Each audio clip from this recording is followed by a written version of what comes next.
ನಡೆಯದೆ ಅವನು ಜೀವ ಕೊಡುವ ಬೆಳಕನ್ನ ಹೊಂದಿದವನಾಗಿದ್ದಾನೆ ಅಂತ ದೇವರ ವಾಕ್ಯ ತಿಳಿಸ್ತದೆ. ಹಾಗಾದ್ರೆ ಆ ದೇವರ ವಾಕ್ಯದಲ್ಲಿ ಇನ್ನೊಂದು ಯಾಕಂತಂದ್ರೆ ಆತನಲ್ಲಿ ಜೀವವಿತ್ತು, ಆ ಜೀವವು ಏನಾಗಿತ್ತಂತೆ ಮನುಷ್ಯರಿಗೆ ಬೆಳಕಾಗಿತ್ತು ಎನ್ನುವತಕ್ಕಂಥ ಮಾತನ್ನ ಆ ಯೋಹಾನ್ ಸುವಾರ್ತೆಯಲ್ಲಿ ನಾವು ನೋಡುವಂಥವರಾಗಿರ್ತೇವೆ. ಆ ಬೆಳಕಿನ ವಿಷಯದಲ್ಲಿ ಇನ್ನೊಂದು ವಿಚಾರ ಏನು ಹೇಳಬೇಕು ಅಂತಂದ್ರೆ, ಯೇಸು ಕ್ರಿಸ್ತನೇ ಆ ಬೆಳಕು ಅಂತ ನೋಡುವಾಗ ವಾಕ್ಯವೆಂಬುವನು ಅಂತ ಕೂಡ ನಾವು ನೋಡ್ತೇವೆ.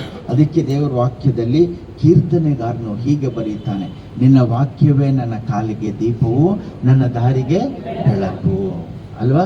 ಹಾಗಾದ್ರೆ ಈ ಬೆಳಕಿನ ವಿಷಯದಲ್ಲಿ ನಾವು ಕೇಳಿಸಿಕೊಳ್ಳುವಾಗ ನಾವು ಪರಿಶುದ್ಧವಾದಂಥ ಸ್ಥಳಕ್ಕೆ ಎಂಟ್ರಿ ಆಗಿದ ತಕ್ಷಣನೇ ಎಡಭಾಗದಲ್ಲಿ ಚಿನ್ನದ ದೀಪಸ್ತಂಭವು ಇಡಲ್ಪಟ್ಟಿದೆ. ಈ ಚಿನ್ನದ ದೀಪಸ್ತಂಭವೇ ಇಲ್ಲಿ ಬೆಳಕು ಕೊಡುವಂಥದ್ದಾಗಿತ್ತು. ಈ ದೀಪದಿಂದಲೇ ನಾವು ಸತ್ಯವನ್ನ ತಿಳಿದುಕೊಂಡು ಸತ್ಯವು ನಮಗೆ ಪ್ರಕಟವಾಗ್ತಾ ಇತ್ತು. ಸಭೆಗಳಲ್ಲಿ ನಮ್ಮ ಜೀವನದ ಕ್ರಮಗಳನ್ನು ಸರಿಪಡಿಸಿಕೊಂಡು ಬೆಳಕಿನಲ್ಲಿ ನಾವು ಸತ್ಯವೇದವನ್ನು ಓದುವಂಥವರಾಗಿದ್ರು ಆ ಸತ್ಯವು ನಮಗೆ ಪ್ರಕಟವಾಗ್ತಾ ಇತ್ತು ಅಲ್ವಾ. ನಿಮಗೆ ಗೊತ್ತಾ ಇನ್ನೊಂದು ವಿಚಾರ ಬಹಳ ಇಂಪಾರ್ಟೆಂಟು. ಆ ಬೆಳಕಿನ ವಿಷಯದಲ್ಲಿ ಸೌಲನನ್ನು ನಾವು ನೋಡುವಾಗ ಏನಾಗೋಯ್ತು, ದಮಸ್ಕ ದಾರಿಯಲ್ಲಿ ಹೋಗತಕ್ಕಂಥವನು ಯೆರೂಸಲೇಮಿನಲ್ಲಿ ಅವನೇನ್ ಮಾಡಬೇಕು ಅಂತ ಎಲ್ಲ ಕ್ರೈಸ್ತರನ್ನ ಹಿಂಸೆ ಪಡಿಸಿ ಸಂಹರಿಸಬೇಕಾಗಿರತಕ್ಕಂಥ ವ್ಯಕ್ತಿ ಅವನು, ಎಷ್ಟೋ ಜನರನ್ನ ಕ್ರೈಸ್ತರನ್ನ. ಆದರೆ ಒಂದು ದೊಡ್ಡ ಬೆಳಕು ಮಿಂಚಿನಂತೆ ಹೊಳೆದಾಗ ಅವನು ಹೋದ ಅಂತ ನೋಡ್ತೇವೆ. ಹಾಗಾದ್ರೆ ಆ ದಮಸ್ಕ ದಾರಿಯಲ್ಲಿ ಸೌಲನು ಪರಿವರ್ತನೆ ಆಗಿರೋದನ್ನು ನೋಡ್ತೇವೆ. ಆ ಬೆಳಕಿಗೆ ಅಷ್ಟು ಶಕ್ತಿ ಇದೆ. ಆ ಬೆಳಕಿನಲ್ಲೇ ನಾವು ಜೀವಿಸುವವರಾಗಿದ್ದೇವೆ. ಹಾಗಾದ್ರೆ ಈ ಬೆಳಕು ಚಿನ್ನದ ದೀಪಸ್ತಂಭವನ್ನು ನಾವು ನೋಡುವಾಗ ಇದು ಸುಮಾರು 33 ಕಿಲೋಗ್ರಾಮ್ ತೂಕವುಳ್ಳಂತ ಒಂದು ಚಿನ್ನದ ದೀಪಸ್ತಂಭವಾಗಿದೆ. ಒಂದೇ ಗಟ್ಟಿಯಿಂದ ಮಾಡಲ್ಪಟ್ಟಿರುವಂಥದ್ದು. ದರ್ಶನದ ಗುಡಾರದಲ್ಲಿ ಇದು ಅತ್ಯಧಿಕವಾದಂಥ ಬೆಲೆಯುಳ್ಳ ವಸ್ತು ಅಲ್ವಾ. ಚಿನ್ನ ಅಂತಂದ್ರೆ ನಮ್ಮೆಲ್ರಿಗೂ ಬಹಳ ಇಷ್ಟನೇ. ಹಾಗಾದ್ರೆ ಈ ಚಿನ್ನದ ದೀಪಸ್ತಂಭವು ಇಲ್ಲಿ ಇಡಲ್ಪಟ್ಟಿದೆ. ಇನ್ನೊಂದೇನು ಅಂತಂದ್ರೆ ಈ ಚಿನ್ನದ ದೀಪಸ್ತಂಭಗಳಿಗೆ 7 ಕೊಂಬೆಗಳಿವೆ. ಆ 7 ಕೊಂಬೆಗಳಿಗೂ ಸಹ ಒಂದೊಂದು ಕೊಂಬೆಗಳಲ್ಲಿ ನೋಡುವಾಗ 3 ಬಾದಾಮಿಯ ಫಲಪುಷ್ಪಗಳು ಇರುವಂತ ಒಂದು ಕೆತ್ತನೆಯ ಕೆಲಸ ನಕಾಸೆಯಲ್ಲಿ ಮಾಡಿ ಕೆತ್ತನೆ ಕೆಲಸವನ್ನ ಮಾಡ್ತಾ ಇದ್ರು. ಆ ಕೆತ್ತನೆಯ ಕೆಲಸ ಒಂದೊಂದರಲ್ಲಿಯೂ ಕೂಡ 3 ಇರ್ತಾ ಇತ್ತು. ಅದರ ಮೇಲೆ ಫಲಪುಷ್ಪದ ಪಾತ್ರೆಗಳಂತಿರುವ ಬಟ್ಟಲುಗಳು ಕೂಡ ನಾವು ಇದರಲ್ಲಿ ನೋಡುವಂತವರಾಗಿದ್ದೇವೆ. ಆಮೇಲೆ ಇಲ್ಲಿ ಮಧ್ಯದಲ್ಲಿರತಕ್ಕಂಥ ಈ ಚಿನ್ನದ ದೀಪಸ್ತಂಭದ ಕೊಂಬೆಯನ್ನು ನೋಡುವಾಗ ಅದು ಯೇಸು ಕ್ರಿಸ್ತನಿಗೆ ಸೂಚನೆ ಆಗಿದೆ. ಮತ್ತೆ ಎಡ ಮತ್ತು ಬಲಭಾಗದಲ್ಲಿ 3 ಕೊಂಬೆಗಳು ಯಾರಿಗೆ ಅಂಟಿಕೊಂಡಿದೆ? ಯೇಸು ಕ್ರಿಸ್ತನಿಗೆ ಅಂಟಿಕೊಂಡಿರುವಂಥದ್ದನ್ನು ನೋಡ್ತೇವೆ. ಹಾಗಾದ್ರೆ ಈ 3 ಕೊಂಬೆಗಳು ವಿಶ್ವಾಸಿಗೆ ಸೂಚನೆ ಆಗಿರುವತಕ್ಕಂಥದ್ದನ್ನು ತಿಳಿಸುವಂಥದ್ದಾಗಿದೆ. ನೋಡ್ರಿ, ಇದಕ್ಕೆ ನಾವು ಅಂಟ್ಕೊಂಡಿದ್ದೇವೆ ಒಂದೊಂದು ಕೊಂಬೆಗಳು ಸಹ. ಹಾಗಾದರೆ ನಮ್ಗೆ ಏನು ಜ್ಞಾಪಕ ಬರ್ತದೆ ಇದನ್ನು ನೋಡುವಾಗ ಅಂತಂದ್ರೆ, ಯೋಹಾನ್ ಸುವಾರ್ತೆ 15ನೇ ಅಧ್ಯಾಯ ನಿಮ್ಗೆಲ್ಲ ಗೊತ್ತಿದೆ. ನಾನೇ ದ್ರಾಕ್ಷೆ ಬಳ್ಳಿ, ನೀವು ಕೊಂಬೆಗಳು ಅಲ್ವಾ. ಹಾಗಾದ್ರೆ ಕೊಂಬೆಗಳು ಯಾವುದಕ್ಕೆ ಅಂಟ್ಕೊಂಡಿದೆ? ಯೇಸು ಕ್ರಿಸ್ತನಿಗೆ ಅಂಟ್ಕೊಂಡಿದೆ.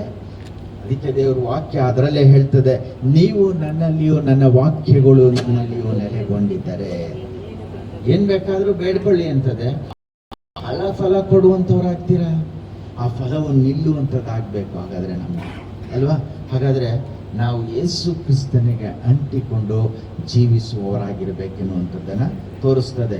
ನಾವು ಯೇಸು ಕ್ರಿಸ್ತನ ಅನ್ಯೋನ್ಯತೆಯಲ್ಲಿ ಇರಬೇಕು ಯಾವಾಗಲೂ ಅಂತ ಅದು ಹೇಳುವಂಥದ್ದಾಗಿದೆ. ಯಾಕಂದ್ರೆ ಯೇಸುವನ್ನ ಬಿಟ್ಟು ನಮ್ಮ ಜೀವಿತಗಳಲ್ಲಿ ನಾವು ಏನೂ ಮಾಡಲಿಕ್ಕೆ ಸಾಧ್ಯ ಇಲ್ಲ. ನನ್ನನ್ನು ಬಿಟ್ಟು ನೀವು ಏನೂ ಮಾಡಲಾರಿರಿ ಅಂತ ಕೂಡ ದೇವ್ರ ವಾಕ್ಯನೇ ಹೇಳ್ತದೆ. ಹಾಗಾದ್ರೆ ಆ ಯೇಸು ಕ್ರಿಸ್ತನು ನಮ್ಮ ಜೀವಿತಗಳಲ್ಲಿ ಪ್ರತಿಯೊಬ್ಬೊಬ್ಬರಿಗೂ ಅವಶ್ಯವಾದಂತಹ ವ್ಯಕ್ತಿಯಾಗಿದ್ದಾನೆ. ನಾನು ಬಾದಾಮಿ ಹೂವಿನ ವಿಷಯದಲ್ಲಿ ಹೇಳಿದೆ. ಯಾಕೆ ಬಾದಾಮಿಯ ಪುಷ್ಪಗಳಂತಿರಬೇಕು ಅಂತ ಅದರಲ್ಲಿ ಹೇಳಲ್ಪಟ್ಟಿದೆ ಅಂತಂದ್ರೆ, ವಿಮೋಚನ ಕಾಂಡ 25ನೇ ಅಧ್ಯಾಯದಲ್ಲಿ ನಾವು ಅದನ್ನು ಓದ್ತೇವೆ. ನೀವು ಮನೆಗೆ ಹೋಗಿ ಓದ್ಕೊಳ್ಳಿ.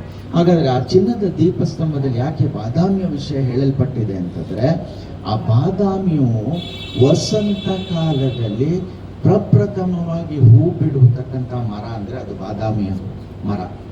ಯಾಕಂದರೆ ಯೇಸು ಕ್ರಿಸ್ತನು ಸತ್ತವರಲ್ಲಿ ನಿದ್ರೆ ಹೋದವರಲ್ಲಿ ಪ್ರಥಮ ಫಲನಾದನು ಅಂತ ನೋಡ್ತೇವೆ. ಆತನು ಅದು ಪುನರುತ್ಥಾನಕ್ಕೆ ಸೂಚನೆ ಆಗಿದೆ ಯೇಸು. ಹಾಗಾದ್ರೆ ಇದು ಆ ಬಾದಾಮಿಯ ಹೂವು ಸರಿ. ಅದಾದ ನಂತರ ಇಲ್ಲಿ ಫಲಪುಷ್ಪಕ ಪಾತ್ರೆಗಳ ಬಟಲುಗಳನ್ನು ನೋಡ್ತೇವೆ. ಇದರಲ್ಲಿ ಮೇಲೆ ಇರತಕ್ಕಂಥ ಈ ಪ್ರತಿಯೊಂದು ದೀಪ ಕೊಡುವತಕ್ಕಂಥ ಎಣ್ಣೆ ತುಂಬಿರತಕ್ಕಂಥ ವಸ್ತುವನ್ನು ನೋಡ್ತಾ ಇದ್ದೇವೆ. ಇದರಲ್ಲಿ ಆಲಿವ್ ಮರದ ಎಣ್ಣೆಯನ್ನ ಈ ಒಂದು ಕಂಬಕ್ಕೆ ಹಾಕಿದ್ರೆ ಅದು ಎಲ್ಲಾ ಕಂಬಕ್ಕೆ ಒಂದೇ ಸಮನೆ ತುಂಬಿಕೊಳ್ಳುವಂಥದ್ದಾಗಿತ್ತು. ಯಾಕಂದ್ರೆ ವಿಶ್ವಾಸಿಗಳಿಗೆ ಆತ್ಮನೆಂಬ ಸಹಾಯ ಸಿಗ್ತಾ ಇತ್ತು ಯೇಸು ಕ್ರಿಸ್ತನ ಮೂಲಕ ಒಂದೇ ಸಮನೆ. ಯಾಕಂದ್ರೆ ಆತನಲ್ಲಿ ಯಾವ ಒಂದು ರೀತಿಯಲ್ಲಿ ನಮಗೆ ಗೊಂದಲ ಇರಲಿಲ್ಲ. ಎಲ್ಲರಿಗೂ ಏಕ ರೀತಿಯಲ್ಲಿ ಸಮಾನಾಗಿ ಕೊಡುವಂತ ದೇವರಾಗಿದ್ದ ಆತನು. ಇಲ್ಲಿ ನೋಡುವಾಗ ನೋಡ್ರಿ, ಈ ಫಲಪುಷ್ಪದ ಪಾತ್ರೆಯ ಮೇಲೆ ಇರತಕ್ಕಂಥ ಈ ವಸ್ತುವು ಯಾವುದರಿಂದ ಉರಿತಾ ಇದೆ? ಯಾವುದರಿಂದ ಉರಿತಾ ಇದೆ? ಎಣ್ಣೆಯಿಂದ. ಎಣ್ಣೆ ಯಾವುದಕ್ಕೆ ಸೂಚನೆ ಆಗಿದೆ? ಪವಿತ್ರಾತ್ಮನಿಗೆ ಸೂಚನೆ ಆಗಿದೆ ಅಲ್ವಾ, ಪರಿಶುದ್ಧಾತ್ಮನಿಗೆ. ಹಾಗಾದ್ರೆ ಆ ಎಣ್ಣೆ ನಮ್ಗೆಲ್ಲ ಚಿಕ್ಕ ವಯಸ್ಸಲ್ಲಿ ಒಂದು ಹಾಡು ಹೇಳ್ಕೊಡ್ತಾ ಇದ್ರು, ನನ್ನ ದೀಪಕ್ಕೆ ಎಣ್ಣೆಯ ಕೊಡು ಪ್ರಿಯ ಕರ್ತನೇ ಅಲ್ವಾ. ಹಾಗಾದ್ರೆ ನಾವು ಆ ಯೇಸು ಕ್ರಿಸ್ತನಿಂದ ಹೊಂದಿದಂಥ ಪವಿತ್ರಾತ್ಮನ ಮೂಲಕ ನಾವು ಜಗತ್ತಿಗೆ ಸಾಕ್ಷಿಗಳಾಗಿ ಜೀವಿಸಬೇಕೆನ್ನುವಂಥ ವಿಚಾರವನ್ನು ತಿಳಿಸ್ತದೆ. ಯಾಕಂದ್ರೆ ನಿಮ್ಮ ಬೆಳಕು ಜನರ ಮುಂದೆ ಪ್ರಕಾಶಿಸಬೇಕು ಅಂತ ಮತ್ತಾಯನ ಸುವಾರ್ತೆ 5ನೇ ಅಧ್ಯಾಯದಲ್ಲಿ ನಾವು ನೋಡುವಂಥವರಾಗಿದ್ದೇವೆ ಅಲ್ವಾ. ನಾವು ಸಾಕ್ಷಿಗಳಾಗಿ ಜೀವಿಸುವವರಾಗಿರ್ಬೇಕು. ಹಾಗಾದ್ರೆ ಈ ಎಣ್ಣೆ ಬಂದು ಆಲಿವ್ ಮರದ ಎಣ್ಣೆ. ಅದು ಯಾವುದಕ್ಕೆ ಉಪಯೋಗಿಸ್ತಾ ಇದ್ರು ಅಂತಂದ್ರೆ ಅರಸುಗಳನ್ನ ಅಭಿಷೇಕಿಸುವುದಕ್ಕೋಸ್ಕರ ಉಪಯೋಗಿಸ್ತಾ ಇದ್ರು. ಮತ್ತು ಹಾಗೆ ಸಮುವೇಲನ್, ಪ್ರವಾದಿಯಾದಂಥ ಸಮುವೇಲನ ಅಭಿಷೇಕಿಸುವಂತ ಒಂದು ವಿಚಾರದಲ್ಲಿ ಅದು ನಮಗೆ ತಿಳಿಸುವಂಥದ್ದಾಗಿತ್ತು. 133ನೇ ಕೀರ್ತನೆಯ 2ನೇ ವಚನದಿಂದ ನಾವು ಓದಿಕೊಳ್ಳುವಾಗ ಆರೋನನ ತಲೆಯ ಮೇಲೆ ಹೊಯ್ದಂತ ಎಣ್ಣೆ ಆಗಿತ್ತು. ನಿಮ್ಗೆ ಗೊತ್ತಾಗತ್ತ ಅದು ಓದುವಾಗ ಹೇಗೆ ಅದು ಇಡೀ ಶರೀರದ ಮೇಲೆ ಚಲಲ್ಪಡ್ತು ಅಂತ. ಹಾಗಾದ್ರೆ ಆ ಎಣ್ಣೆ ಬಹಳ ಪರಿಶುದ್ಧದ್ದು. ಆಮೇಲೆ ಈ ಎಣ್ಣೆ ಬೇರೆ ಯಾವುದಕ್ಕೂ ಉಪಯೋಗಿಸುವಂತಿರ್ಲಿಲ್ಲ. ಅದು ಇಲ್ಲೇ ಉಪಯೋಗವಾಗಬೇಕು ಮತ್ತು ಒಳಗೆ ಯಾಜಕನು ಬಂದು ಅದನ್ನ ಕ್ರಮಪಡಿಸುವಂತವನಾಗಿರ್ಬೇಕು. ಯಾವಾಗಲೂ ಅಷ್ಟೇ ಅದು ಸದಾಕಾಲ ಉರಿಯುವಂತಿರಬೇಕು, ಅದು ಆರಿ ಹೋಗಬಾರ್ದು. ನೋಡಿ, ಅದರ ಮೇಲಿರತಕ್ಕಂಥ ಎಣ್ಣೆಯಲ್ಲಿ ಉರಿತಾ ಇದೆ ಸರಿ. ಆ ಬತ್ತಿ ಯಾರಾಗಿದ್ದೇವೆ ಅಂತಂದ್ರೆ ನಾನು ನೀವು ಆ ಬತ್ತಿಯಾಗಿದ್ದೇವೆ. ಹಾಗಾದ್ರೆ ಕ್ರಿಸ್ತನಿಗೋಸ್ಕರ ನಾವು ಉರಿಯುವ ದೀಪೋದೋಪಾದಿಲಿ ನಮ್ಮ ಜೀವಿತ ಇರಬೇಕೆನ್ನುವಂಥದ್ದು ಈ ಚಿನ್ನದ ದೀಪಸ್ತಂಭದ ಮೂಲಕ ನಮಗೆ ಗೊತ್ತಾಗ್ತದೆ. ಹಾಗಾದ್ರೆ ಇದು ಯಾವುದಕ್ಕೆ ಸೂಚನೆ ಆಗಿದೆ ಅಂತ ನೋಡುವಾಗ ಈ 7 ದೀಪ ಸ್ತಂಭದ ಕಂಬಗಳು ಸೃಷ್ಟಿಗೆ ಸೂಚಿಸುವಂಥದ್ದಾಗಿದೆ. 2ನೇ ವಿಚಾರ, ನಾವು ಯಾಜಕ ಕಾಂಡ ಪುಸ್ತಕಕ್ಕೆ ಬಂದಾಗ ಅದು ಏನು ಹೇಳ್ತದೆ ಅಂತಂದ್ರೆ 7 ಹಬ್ಬಗಳ ವಿಷಯದಲ್ಲಿ ಮಾತಾಡುವಂಥದ್ದಾಗಿದೆ. ಕ್ರಿಸ್ಮಸ್ ಮಾಡು ಅಂತ ಹೇಳಿರಲಿಲ್ಲ ದೇವರು, ಆದರೆ 7 ಹಬ್ಬಗಳನ್ನು ಮಾಡಬೇಕು ಅಂತ ಇಸ್ರಾಯೇಲರಿಗೆ ದೇವರು ಹೇಳಿದ್ದ. ಆ ಹಬ್ಬಗಳು ಯಾವ್ಯಾವುದು ಅಂತಂದ್ರೆ ಮೊಟ್ಟ ಮೊದಲನೇದಾಗಿ ಅದು ಪಸ್ಕ ಹಬ್ಬವಾಗಿತ್ತು. 2ನೇದಾಗಿ ಹುಳಿ ಇಲ್ಲದ ರೊಟ್ಟಿಯ ಹಬ್ಬ ಅದು. ಹಾಗಾದ್ರೆ ಪಸ್ಕದ ಕುರಿಮರಿ ಕೊಯ್ಯಲ್ಪಟ್ಟಿದೆ. ಅದು ಯಾವುದಂದರೆ ಯೇಸು ಕ್ರಿಸ್ತನೇ ಅಂತ ಹೇಳ್ತದೆ. ಕೊರಿಂಥ ಪುಸ್ತಕದ 5ನೇ ಅಧ್ಯಾಯದಲ್ಲಿ ನಾವು ನೋಡ್ತೇವೆ. ಇದು ಹುಳಿ ಇಲ್ಲದ ರೊಟ್ಟಿಯ ಹಬ್ಬ. 3ನೇದು ಪ್ರಥಮ ಫಲದ ಹಬ್ಬ. ಅದು ಈಗಾಗಲೇ ನಾವು ನೋಡಿದ್ದೇವೆ, ನಿದ್ರೆ ಹೋದವರಲ್ಲಿ ಯೇಸು ಕ್ರಿಸ್ತನು ಪ್ರಥಮ ಫಲನು ಅಂತ. ಫಲದ ಹಬ್ಬವನ್ನು ಆಚರಿಸುವಂತೆ ದೇವರು ಅವತ್ತು ಇಸ್ರಾಯೇಲರಿಗೆ ಸೂಚಿಸಿದ್ದ. ಇದು 4ನೆಯ ಕೊಂಬೆ ಬಂದು ಏನಾಗಿದೆ ಅಂತಂದ್ರೆ ಪಂಚಾಶತಮದ ದಿವಸದ ಹಬ್ಬಕ್ಕೆ ಸೂಚನೆ ಆಗಿದೆ. 5ನೇದು ತುತ್ತೂರಿಯ ಹಬ್ಬಕ್ಕೆ ಸೂಚನೆ ಆಗಿದೆ. 6ನೇದು ದೋಷ ಪರಿಹಾರಕದ ಹಬ್ಬಕ್ಕೆ. ನಮ್ಮೆಲ್ಲರ ದೋಷಗಳು ಪರಿಹಾರವಾದ ನಂತರ ಕರ್ತನೊಂದಿಗೆ ನಾವು ಪರ್ಣಶಾಲೆಯ ಜಾತ್ರೆಯ ಹಬ್ಬವನ್ನು ಆಚರಿಸುವವರಾಗಿದ್ದೇವೆ ಅಂತ ಇದು ತಿಳಿಸುವಂಥದ್ದಾಗಿದೆ. ಇದರೊಂದಿಗೆ ಪ್ರಕಟಣೆಯ ಪುಸ್ತಕಕ್ಕೆ ಬಂದಾಗ ಆ 7 ಸಭೆಗಳಿಗೆ ಸೂಚನೆ ಆಗಿದೆ ಇದು ಅಲ್ವಾ? ಈ ಚಿನ್ನದ ದೀಪಸ್ತಂಭ 7 ಸಭೆಗೆ ಸೂಚಿಸಲ್ಪಟ್ಟಿರತಕ್ಕಂಥ ಇದು.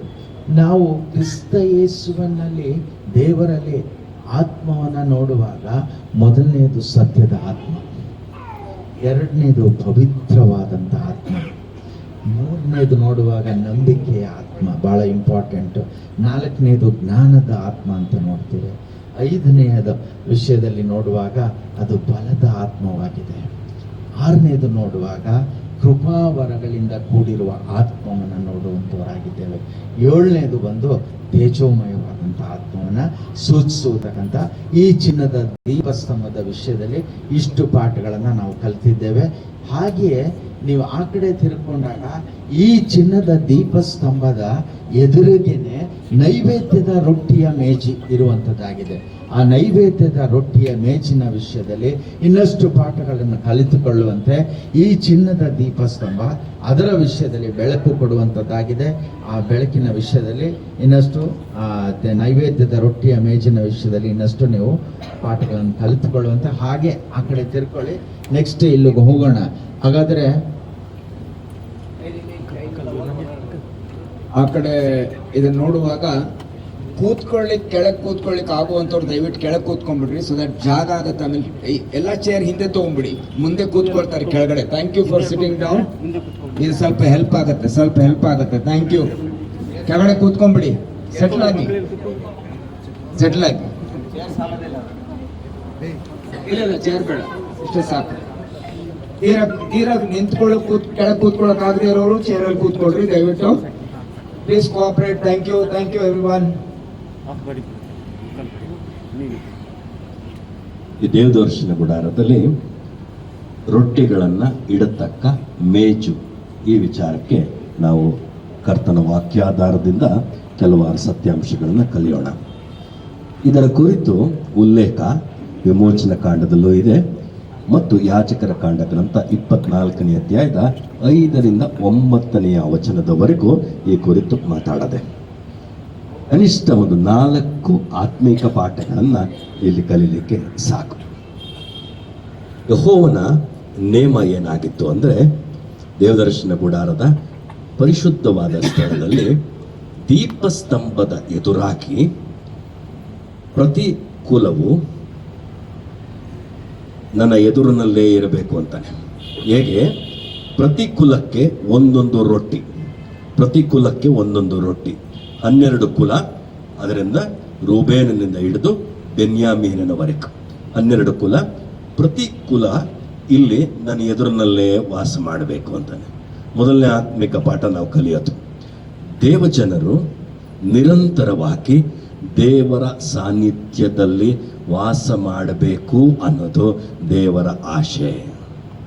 ಬಿಡುಗಡೆ ಆಗಿರುವ ದೇವಜನರು, ರಕ್ಷಿಸಲ್ಪಟ್ಟಿರುವಂಥ ದೇವಜನರು ನಿರಂತರವಾಗಿ ಆತನ ಬೆಳಕಿನೆದುರಿನಲ್ಲೇ ವಾಸ ಮಾಡಬೇಕಂದ್ರೆ ಆತನ ಪ್ರಸನ್ನತೆಯ ಅಡಿಯಲ್ಲಿ ವಾಸಿಸಬೇಕು ಅನ್ನೋದು ಒಂದು ಪಾಠ. 6 ರಾಶಿಯ 2 ರಾಶಿಗಳನ್ನು ಇಲ್ಲಿ ನೋಡ್ತೀರಾ. ಎರಡನೇ ಪಾಠ ಏನು? ಎರಡನೇ ಪಾಠ ಅನ್ಯೋನ್ಯತೆಯ ಪಾಠ. ಅನ್ಯೋನ್ಯತೆಯನ್ನ ನೋಡಬೇಕು. ಅಲ್ಲಿ ನೀವು ಕೇಳಿಸ್ಕೊಂಡು ಬಂದ್ರಿ, ಮಧ್ಯದ್ದು ಯೇಸು ಕ್ರಿಸ್ತನು, ಈ ಕಡೆ 3 ಆ ಕಡೆ 3 ಕೊಂಬೆಗಳು ಹಾಕಿ ಆ ಮಧ್ಯದಲ್ಲಿರುವ ಯೇಸು ಕ್ರಿಸ್ತನಿಗೆ ಅಂಟಿಕೊಂಡಿದ್ದು ಅಂತ. ಯೇಸು ಕ್ರಿಸ್ತನನ್ನ ಅಂಟಿಕೊಂಡಿರುವ ವಿಶ್ವಾಸಿಗಳು ಪರಸ್ಪರ ಐಕ್ಯತೆ ಅನ್ಯೋನ್ಯತೆಯಲ್ಲಿರಬೇಕೆಂದು ದೇವರ ಬಯಕೆ ಆಗಿದೆ. ಎರಡನೇ ಪಾಠ ಕಲಿತೀವಿ ಏನಂದ್ರೆ, ದೇವಜನರು ಪರಸ್ಪರ ವಿಶ್ವಾಸಿಗಳು ಅನ್ಯೋನ್ಯತೆಯಲ್ಲಿ ಇರಬೇಕೆಂಬುದು ದೇವರ ಬಯಕೆ. ಇನ್ನು ಮೂರನೇ ಪಾಠ ನಾವೇನಿಲ್ಲಿ ಕಲಿತೀವಿ ಅಂದ್ರೆ, ಇಲ್ಲಿ ಎಲ್ಲವೂ ಚಿನ್ನ. ಇದು ಮತ್ತೆ ಜಾಲಿಮರದ ಹೊರಗೂ ಒಳಗೂ ಚಿನ್ನ ಯಾವುದಕ್ಕೆ ಸೂಚನೆ ಆಗಿದೆ ಅಂದ್ರೆ ದೈವತ್ವದ ಸೂಚನೆ. ಇಟ್ ರೆಪ್ರೆಸೆಂಟ್ಸ್ ಡಿವಿನಿಟಿ, ದೈವತ್ವದ ಸೂಚನೆ. ದೇವರ ಬಯಕೆ ಏನು ಅಂದ್ರೆ, ರಕ್ಷಿಸಲ್ಪಟ್ಟವರು ವಿಶ್ವಾಸಿಗಳು, ಆತನ ಸಾನ್ನಿಧ್ಯದಲ್ಲಿ ವಾಸ ಮಾಡುವಂತ ವಿಶ್ವಾಸಿಗಳು ದೇವರ ಗುಣಲಕ್ಷಣಗಳನ್ನ ಪ್ರತಿಬಿಂಬಿಸಬೇಕು, ಪ್ರಕಟಿಸುವಂತವರಾಗಬೇಕು. ದೇವರ ಆಶೆ ಇದು. ಸೊ ಹಳೆ ಒಡಂಬಡಿಕೆಯ ಒಂದು ಘಟನಾವಳಿಯನ್ನು ನಿಮ್ಮ ಮುಂದೆ ಹೇಳಲಿಕ್ಕೆ ನಾನು ಇಷ್ಟಪಡ್ತೇನೆ. ಹೇಗೆ ಒಂದು ಉದಾಹರಣೆ ಹಾಕಿ. ಯಾಕೋಬ ಏಸಾವ ನಮ್ಮೆಲ್ಲರಿಗೂ ಪರಿಚಯವಾದಂಥ ಅಣ್ಣ ತಮ್ಮಂದಿರು. ಯಾಕೋಬನು ಬಹು ಉಪಾಯವಾಗಿ ಏಸಾವನ ಆಶೀರ್ವಾದಗಳನ್ನು ಪಡ್ಕೊಂಡು ಬಿಡ್ತಾನೆ, ಕದ್ದು ಬಿಡ್ತಾನೆ ಅಂತಾನೆ ಹೇಳೋಣ. ಎರಡನೇ ಆಶೀರ್ವಾದವನ್ನು ಕದ್ದಿದಾಗ ಏಸಾವನಿಗೆ ಬಹಳ ಸಿಟ್ಟು ಬಂತು. ಆಗ ಆ ಸಿಟ್ಟಿನಲ್ಲಿ ಏಸಾವ ಹೇಳ್ತಾನೆ, ಅಪ್ಪನ ಅವಸಾನ ಕಾಲವು ಸಮೀಪ, ಆ ಸಮಯದಲ್ಲಿ ನಾನು ನನ್ನ ತಮ್ಮನನ್ನ ಕೊಂದು ಬಿಡ್ತೀನಿ ಅಂತಾನೆ. ಸಿಟ್ಟು, ಬಗೆಹರಿಯದ ಸಿಟ್ಟು ಇಂಥ ಅಂತ್ಯ ಪ್ರಮಾದಗಳಿಗೆ ಕಾರಣವಾಗ್ತದೆ. ಯಾವಾಗಲೂ ಅದನ್ನು ನೋಡ್ಕೊಳ್ಬೇಕು. ಸರಿ, ಆಗ ಅಮ್ಮನ ಕಿವಿಗೆ ಬಿದ್ದಂತ ಈ ವಾರ್ತೆ ಬಹಳ ಬಹಳ ಇಷ್ಟಪಟ್ಟಿರುವಂತ ಯಾಕೋಬ. ಅಮ್ಮ ಹೇಳ್ಬಿಡ್ತಾಳೆ, ನೀನಿಲ್ಲಿರ್ಬೇಡ, ನೀನೇನ್ ಮಾಡು, ನನ್ನ ಅಣ್ಣನ ಮನೆಗೆ ಹೋಗ್ಬಿಡು, ಲಾಬಾನನ ಮನೆಗೆ ಹೋಗ್ಬಿಡು, ಮಾವನ ಮನೆಗೆ ಹೋಗ್ಬಿಡು.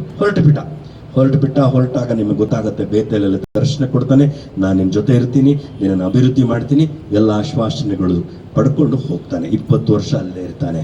ಮದುವೆ ಆಗುತ್ತೆ, ಮಕ್ಕಳಾಗಿದೆ, ಈಗ ಅವನಿಗೆ ಐಶ್ವರ್ಯ ಹೆಚ್ಚಿದೆ. ಅದೇ ಯೆಹೋವನು ಹೇಳ್ತಾನೆ, ನೀನು ನಿನ್ನ ತಂದೆಯ ಮನೆಗೆ ಹೋಗು, ನಾನು ನಿನ್ನ ಜೊತೆ ಇರ್ತೀನಿ ಅಂತ. ಸೊ ಹೊರಟು ಬಿಡ್ತಾನೆ. ಅಲ್ಲಿಂದ ಹೊರಟಾಗ ಎದೋಮ್ಯರ ಸೀಮೆಯನ್ನು ದಾಟಬೇಕು. ಎದೋಮ್ಯರ ಸೀಮೆಯನ್ನು ದಾಟಬೇಕು. ಅಲ್ಲಿಗೆ ಬಂದಾಗ ಅವನಿಗೆ ಬಹು ಭಯವಾಗುತ್ತೆ. ಯಾಕೆ ಭಯ ಆಗುತ್ತೆ? ಏಸಾವನಿದ್ದಾನೆ, ಕೊಲ್ತೀನಿ ಅಂತ ಹೇಳಿದ್ದಾನೆ. ಎಲ್ಲದಕ್ಕಿಂತ ಮಿಗಿಲಾಗಿ ಇವರಿಬ್ಬರ ಮಧ್ಯೆ ಏನಾಗಿಲ್ಲ, ಸಂಧಾನ ಆಗಿಲ್ಲ, ಸಮಾಧಾನ ಆಗಿಲ್ಲ, ಇತ್ಯರ್ಥವಾಗಿಲ್ಲ. ಸೊ ಉಪಾಯಗಳನ್ನು ಮಾಡ್ತಾನೆ, ಆದ್ರೆ ಅವನ ಉಪಾಯಗಳಲ್ಲಿ ಭರವಸೆ ಇಲ್ಲ. ಪ್ರಾರ್ಥನೆಗೆ ಬೀಳ್ತಾನೆ. ಪ್ರಾರ್ಥನೆಗೆ ಬಿದ್ದಾಗ ಹೇಳ್ತಾನೆ, ನನ್ನ ಅಣ್ಣನ ಕೈಯಿಂದ ನನ್ನನ್ನು ತಪ್ಪಿಸು ಅಂತ.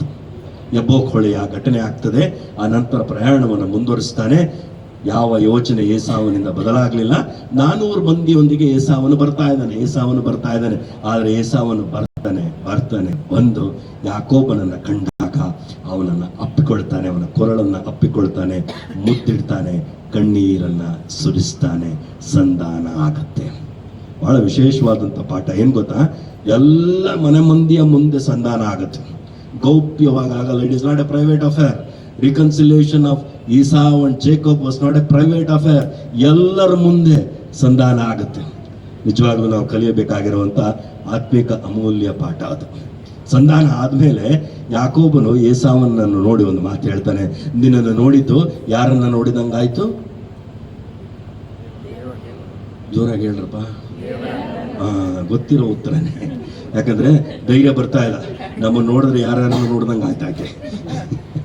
ನಮ್ಮ ನೋಡಿದವರು ಯಾರನ್ನು ನೋಡಬೇಕು? ಇನ್ನೂ ಸ್ವಲ್ಪ ಜೋರಾಗಿ ಹೇಳ. ಏನೇನು ದೇವರ ಗುಣಲಕ್ಷಣಗಳು? ದೇವರ ಗುಣಲಕ್ಷಣ ಕರುಣೆ, ದೇವರ ಗುಣಲಕ್ಷಣ ಪ್ರೀತಿ, ದೇವರ ಗುಣಲಕ್ಷಣ. ಇವೆಲ್ಲವುಗಳು ನಮ್ಮಲ್ಲಿ ಬರಬೇಕು.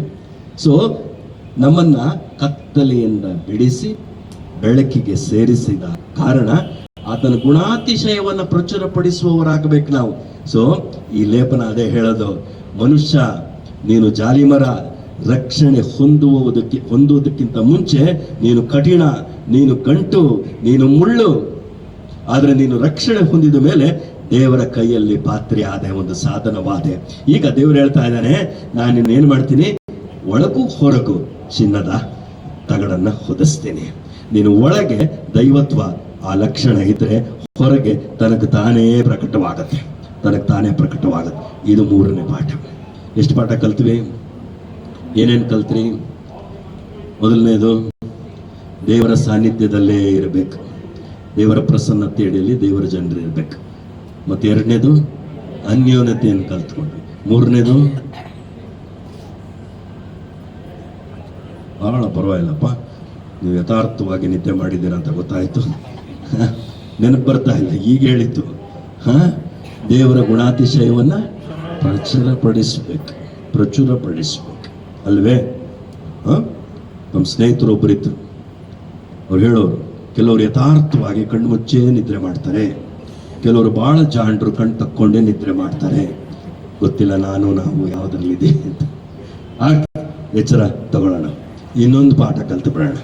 ಇನ್ನೊಂದು ಪಾಠ ಏನು ಅಂದ್ರೆ, ಈ ರೊಟ್ಟಿ ಸ್ವಾಮಿ ಅವತ್ತಿನ ಧಾರ್ಮಿಕರ ನಾಯಕರಿಗೆ ಹೇಳ್ತಾನೆ, ನೀವು ಅಂದ್ಕೊಳ್ಬೇಡಿ ಮೋಶೆ ಪರಲೋಕದಿಂದ ಮನ್ನ ತಂದಿದ್ದಾನಂತ. ಪರಲೋಕದಿಂದ ನನ್ನ ತಂದೆ ನಿಮಗೆ ರೊಟ್ಟಿಯನ್ನು ಕೊಟ್ಟಿದ್ದಾನೆ, ಪರಲೋಕದಿಂದ ಬಂದ ರೊಟ್ಟಿ ನಾನೇ ಅಂತ. ಯೇಸುಸ್ವಾಮಿ ನಮ್ಮ ಒದಗಿಸುವಿಕೆ, ಯೇಸುಸ್ವಾಮಿ ನಮ್ಮ ಒದಗಿಸುವಿಕೆ. ಮತ್ತು ಈ ರೊಟ್ಟಿ ಜೀವ ಕೊಡುವಂತ ರೊಟ್ಟಿಯಾಗಿದೆ. ಪರಲೋಕದಿಂದ ಬಂದಿರುವ ಯೇಸು ಸ್ವಾಮಿ ಎಂಬ ರೊಟ್ಟಿ ಜೀವ ಕೊಡುವ ರೊಟ್ಟಿಯಾಗಿದೆ. ಇದು ಕೊನೆಯ ಪಾಠ. ಮತ್ತು ನಿಮಗೆ ಪ್ರಾತಿನಿಧಿಕವಾಗಿ ತೋರಿಸಲಿಕ್ಕೆ ಸುರುಳಿಗಳು ಹೇಗಿರ್ತಾ ಇತ್ತು ಅಂತ ಇಲ್ಲೊಂದು ಮಾಡೆಲ್ ಇಟ್ಟಿದ್ದಾರೆ ನೋಡಿ. ಹಳೆ ಕಾಲದ ಸುರುಳಿಗಳು ಹೀಗಿರ್ತಾ ಇತ್ತು. ಇಬ್ರು ಅಕ್ಷರಗಳಲ್ಲಿ ಬರೆದಿರುವಂಥದ್ದು, ಪ್ರವಾದನೆಗಳ ಪುಸ್ತಕ, ಕೀರ್ತನೆಗಳ ಪುಸ್ತಕ, ಧರ್ಮಶಾಸ್ತ್ರದ ಎಲ್ಲ ಲಿಪಿಗಳು ಈ ರೀತಿಯಾಗಿ ಬರೆಯಲ್ಪಡುತ್ತಿತ್ತು ಎಂಬುದಾಗಿ ಒಂದು ತಿಳುವಳಿಕೆ, ಒಂದು ನೋಡಲಿಕ್ಕೆ ಅಂತ ನಿಮಗೆ ಇದನ್ನ ಇಟ್ಟಿದ್ದಾರೆ. ಸೊ ಈ ಇಮೇಜ್ನಲ್ಲಿ ನಾವು ಈ ಪಾಠವನ್ನು ಕಲ್ತಿದ್ದೇವೆ. ಉಳಿಸ್ಕೊಳ್ಳೋಣ, ಮರೆಯೋದು ಬೇಡ. ಕೇಳುವವರು ಮಾತ್ರ ನಾವು ಆಗಿರೋದು ಬೇಡ. ಅದರಂತೆ ನಡೆಯುವವರಾಗೋಣ, ಒಬ್ಬರನ್ನೊಬ್ಬರನ್ನ ಎಚ್ಚರಿಸೋಣ. ಇವತ್ತು ನಿಮ್ಮ ಗುಂಪು ಬಹಳ ದೊಡ್ಡದಿದೆ, ಯಾರನ್ನ ಮರೆತರೆ ಎಚ್ಚರಿಸ್ರಿ. ಓಕೆ, ಹಾಗೆ ತಿರ್ಕೊಳ್ರಿ. ಪ್ರಾರ್ಥನೆಯ ಧೂಪ ವೇದಿಕೆ ಇನ್ನೊಂದು ಚಿಕ್ಕ ಪಾಠವನ್ನ ನಾವು ಕಲೀಲಿಕ್ಕೆ ಹೋಗ್ತೇವೆ.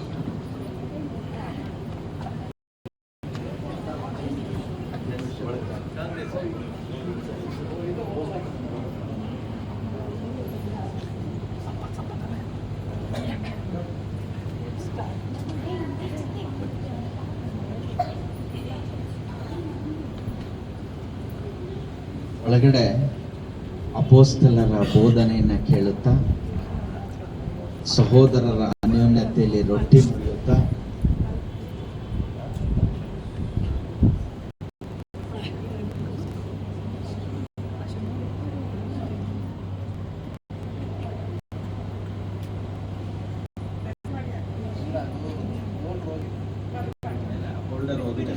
ಇಲ್ಲಿ ಬರಲ್ಲ, ಇಟ್ಬಿಡಿ. ಯೇಸು ಕ್ರಿಸ್ತನ ಬೆಳಕಾಗಿದೆ. ಆಮೇಲೆ ಅಪೊಸ್ತಲರ ಬೋಧನೆ ಕೇಳುತ್ತಾ ಸಹೋದರರಲ್ಲಿ ರೊಟ್ಟಿ ಮುರಿಯುತ್ತಾ ನಾವು ಪ್ರಾರ್ಥನೆಗೆಂದು ಇಲ್ಲಿ ಬಂದಿದ್ದೇವೆ. ನಾವು ಪ್ರಾರ್ಥನೆಗೆ ಅಂತ ಧೂಪ, ಅಲ್ಲಿ ಹೊರಗಡೆ ಯಜ್ಞವೇದಿಯನ್ನು ನೋಡಿದ್ರೆ ಇಲ್ಲಿ ಧೂಪವೇದಿ ಇದು. ಅಲ್ಲಿಯೂ ಕೂಡ 4 ಕೊಂಬುಗಳಿವೆ. ಆದ್ರೆ ಅಲ್ಲಿ 4 ದಿಕ್ಕುಗಳಿಂದ ಕರೆಯುವಂತ ದೇವರಾಗಿದ್ದಾನೆ ಯೇಸು ಕ್ರಿಸ್ತನು ಅಲ್ವಾ, ರಕ್ಷಣೆ ಹೊಂದುವುದು. ಆದ್ರೆ ಇಲ್ಲಿ ವಿಶ್ವಾಸಿಗಳಾಗಿರುವತಕ್ಕಂಥ ನಮಗಿರುವತಕ್ಕಂಥ ಜವಾಬ್ದಾರಿ ಏನು ಅಂತಂದ್ರೆ, 4 ದಿಕ್ಕುಗಳಲ್ಲಿರುವತಕ್ಕಂಥ ವಿಶ್ವಾಸಿಗಳಿಗೋಸ್ಕರ ಪ್ರಾರ್ಥನೆ ಮಾಡುವಂತ ಜವಾಬ್ದಾರಿ ಯೇಸು ಸ್ವಾಮಿ ನಮಗೆ ಕೊಟ್ಟಿದ್ದಾನೆ. ಯಾಕಂದ್ರೆ ಯೇಸು ಸ್ವಾಮಿನೇ ಪ್ರಾರ್ಥನೆಗೆ ಮಾದರಿಯನ್ನ ಹಾಕಿ ಕೊಟ್ಟಿದ್ದಾನೆ. ಬೇಕಾದಷ್ಟು ಕಡೆ ಪ್ರಾರ್ಥನೆ ಹೇಳಿಕೊಟ್ಟಿದ್ದಾನೆ. ನಮ್ಗೆಲ್ಲ ಗೊತ್ತಿದೆ ಪರಲೋಕದಲ್ಲಿರುವ ನಮ್ಮ ತಂದೆ ಅಂತ ಅಲ್ವಾ. ನನ್ನ ತಂದೆ ಅಂತ ಹೇಳಿಲ್ಲ, ನಮ್ಮ ತಂದೆ ಅಂತ. ಹಾಗಾದ್ರೆ ನಮ್ಮೆಲ್ಲರಿಗೂ ತಂದೆ ಆಗಿದ್ದಾನೆ ದೇವರು. ಆ ದೇವರು ಏನಾಗಿದ್ದಾನೋ ಅದಕ್ಕೆ ನಾವು ಮೊದಲು ಕೃತಜ್ಞತಾ ಸ್ತುತಿ ಸ್ತೋತ್ರವನ್ನ ನಮ್ಮ ಪ್ರಾರ್ಥನೆಯಲ್ಲಿ ಸಲ್ಲಿಸುವವರಾಗಿರ್ಬೇಕು, ಮೊಟ್ಟ ಮೊದಲನೇದಾಗಿ. ಹಾಗಾದರೆ ಪ್ರಾರ್ಥನೆಯಲ್ಲಿ ಸ್ತುತಿ ಸ್ತೋತ್ರವನ್ನ ಸಲ್ಲಿಸುವುದಕ್ಕೆ ಆತನು ಏನಾಗಿದ್ದಾನೆ? ಪರಿಶುದ್ಧನಾಗಿದ್ದಾನೆ ಅಲ್ವಾ. ಬೇಕಾದಷ್ಟು ಕ್ವಾಲಿಟೀಸ್, ದೇವರ ಗುಣಲಕ್ಷಣಗಳು ನಮಗೆ ಗೊತ್ತಿದೆ ಅಲ್ವಾ. ಆತನು ನಮ್ಮ ಮೇಲೆ ಪ್ರೀತಿ ತೋರಿಸುವಂತವನು, ಪ್ರೀತಿ ಸ್ವರೂಪನು ಅಂತ ನೋಡ್ತೇವೆ. ಹಾಗೆ ನಾನಾ ವಿಧವಾದಂತ ಜೆಹೋವ ಶಾಲಮ್ ಅಂತ ನೋಡ್ತೇವೆ, ಜೆಹೋವ ರೊಫೇಕ್ ಅಂತ ನೋಡ್ತೇವೆ ಅಲ್ವಾ. ಹಾಗಾದ್ರೆ ಆತನು ಏನಾಗಿದ್ದಾನೋ ನಮ್ಮ ಜೀವಿತಗಳಲ್ಲಿ, ಅದಕ್ಕೋಸ್ಕರ ನಾವು ಮೊಟ್ಟ ಮೊದಲನೇದಾಗಿ ಕರ್ತನಿಗೆ ಕೃತಜ್ಞತೆ ಉಳ್ಳವರಾಗಿರ್ಬೇಕು. ನಾವು ಬದುಕುಳಿದಿರುವುದಕ್ಕೋಸ್ಕರ ಕೂಡ ಕರ್ತನಿಗೆ ನಾವು ಸ್ತೋತ್ರ ಸಲ್ಲಿಸುವಂತವರಾಗಿರ್ಬೇಕು. ಹಾಗಾದ್ರೆ ಈ ಒಂದು ಧೂಪವೇದಿಯ ಬಳಿಗೆ ಬಂದಾಗ ಅನೇಕರು persecuted peoples are there in all the directions. We are going to pray for them also here. ಅಂದ್ರೆ ಆವತ್ತು ಇಸ್ರಾಯೇಲರ 12 ಕುಲಗಳಿಗೋಸ್ಕರ ಯಾಜಕನೇನ್ ಮಾಡ್ತಾ ಇದ್ದ ಅಂತಂದ್ರೆ, ಅವರೆಲ್ಲರನ್ನ ಪ್ರತಿನಿಧಿಸುತ್ತಾ, ಒಂದೊಂದು ಕುಲವನ್ನ ಪ್ರತಿನಿಧಿಸುತ್ತಾ ಈ ಧೂಪವೇದಿಯ ಬಳಿಯಲ್ಲಿ ಬಂದು ಅವರಿಗೋಸ್ಕರ ಅವನು ಪ್ರಾರ್ಥನೆ ಮಾಡುವಂತಾಗಿದೆ. ಹಾಗಾದ್ರೆ ಇವತ್ತು ಯೇಸು ಕ್ರಿಸ್ತನು ನನಗೋಸ್ಕರ ನಮಗೋಸ್ಕರ ಪ್ರಾರ್ಥನೆ ಮಾಡುವಂತೆ ತಂದೆಯಾದ ದೇವರ ಬಲಪಾಶದಲ್ಲಿದ್ದಾನೆ. ರೋಮಾಪತ್ರಿಕೆ 8ನೇ ಅಧ್ಯಾಯದ 34ನೇ ವಚನದಲ್ಲಿ ನಾವು ನೋಡ್ತೇವೆ ಅದನ್ನು. ತಂದೆಯ ಬಲಪಾಶದಲ್ಲಿ ಕೂತು ನನಗೋಸ್ಕರ ನಿನಗೋಸ್ಕರ ಬೇಡುವಂತಕ್ಕಂಥ ದೇವರಾಗಿದ್ದಾನೆ. ಹಾಗಾದ್ರೆ ಆತನು ಹಾಕಿಕೊಟ್ಟಂತ ಮಾದರಿಯಲ್ಲಿಯೇ ನಾವು ಕೂಡ ಪ್ರಾರ್ಥಿಸುವಂತವರಾಗಿರ್ಬೇಕು. ಆತನು ನಮ್ಮೆಲ್ಲರಿಗೋಸ್ಕರ ಪ್ರಾರ್ಥನೆ ಮಾಡುವಾಗ ಇವತ್ತು ನಮ್ಮ ಕುಟುಂಬಗಳಲ್ಲಿ ಎಷ್ಟು ಜನ ಇನ್ನು ಯೇಸುವನ್ನ ಅರಿಯದೇ ಇರುವಂತವ್ರು ಇದ್ದಾರೆ ಅಲ್ವಾ? ನಮಗೆ ಗೊತ್ತಿದೆ ಯಾರು ಸಭೆಗೆ ಬರದೆ ಕಾಲ ಕಳೆಯುವಂತವ್ರು ಬೇಕಾದಷ್ಟು ಜನ ಇದ್ದಾರೆ. ಆಮೇಲೆ ಅನ್ಯೋನ್ಯತೆಯಲ್ಲಿ ಬರದೇ ಇರೋರು ಬೇಕಾದಷ್ಟು ಜನ ಇದ್ದಾರೆ. ಹಾಗಾದ್ರೆ ಅವರೆಲ್ಲರಿಗೋಸ್ಕರ, ಅವರ ರಕ್ಷಣೆಗೋಸ್ಕರ ಪ್ರಾರ್ಥನೆ ಮಾಡುವಂತೆ ನಮಗೆ ದೊಡ್ಡ ಜವಾಬ್ದಾರಿಯನ್ನು ಕರ್ತನ ಹೊರಿಸಿದ್ದಾನೆ.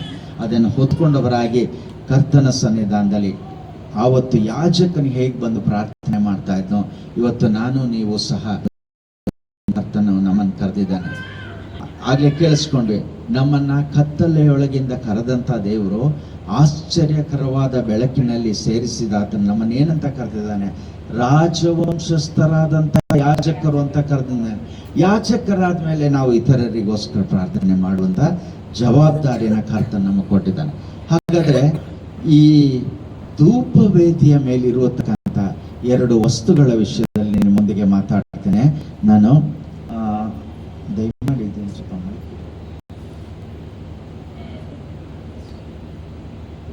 ಇಲ್ಲಿ ಯಹೂದ್ಯರ ಒಂದು ಪದ್ಧತಿಗೆ ಅನುಸಾರವಾಗಿ ಹೇಗೆ ತನ್ನನ್ನು ತಾನು ಪ್ರತ್ಯೇಕಿಸಿಕೊಳ್ತಾ ಇದ್ದ ಅಂತಂದ್ರೆ, ಯೇಸು ಕ್ರಿಸ್ತನು ಕೂಡ ಪ್ರತ್ಯೇಕಿಸಿಕೊಂಡು ಬೆಟ್ಟಕ್ಕೆ ಹೊರಟೋಗ್ತಾ ಇದ್ದ. ತಂದೆಯೊಂದಿಗೆ ಮಾತಾಡುವಂತವನಾಗಿದ್ದ. ತಂದೆ ಏನೇನು ಹೇಳ್ಕೊಡ್ತಾ ಇದ್ನೋ ಅದನ್ನೇ ಆತನು ಇಲ್ಲಿ ಮಾಡುವವನಾಗಿದ್ದ.